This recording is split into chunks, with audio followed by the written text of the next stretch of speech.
ડીસા શહેરમાં જરૂરત સાઈ મિત્ર મંડળ દ્વારા મોદી સમાજની વાડીમાં બ્લડ ડોનેશન કેમ્પનું સફળ આયોજન કરાયું હતું।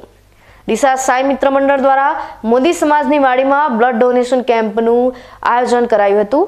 દીપ પ્રાગટ્ય કરી કેમ્પને ખુલ્લો મુકાયો હતો।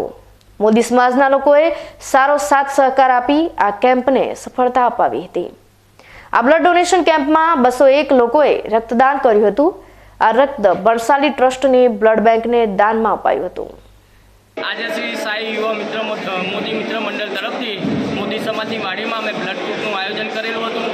એમાં અમને સમાજના ભાઈ અને બહેનોનો સારો સહકાર મળેલો હતો અને સમાજના આગેવાનો શ્રીઓએ આવીને દીપ પ્રાગટ્ય કર્યું હતું સવારે અને મોદી સમાજની મોટી સંખ્યામાં લોકોએ રક્તદાન કર્યું છે અને આજે અમે 201 બોટલ જેવું રક્તદાન ભેગું કર્યું છે અને સંકલ્પવાળા બ્લડ બેંક અને ભણસારી ટ્રસ્ટ અને અમે રક્તદાનનું દાન કર્યું છે અને અમારું સાઈ ગ્રુપ હંમેશા સેવાકીય કાર્યો સાથે જોડાયેલું રહ્યું છે અને સેવા કરતું જ રહેશે અને આવો સહકાર અમારા સમાજ વતી અને મિત્રોનો સહયોગ હંમેશા મળતો રહે તેવી આશાઓ અમે રાખીએ।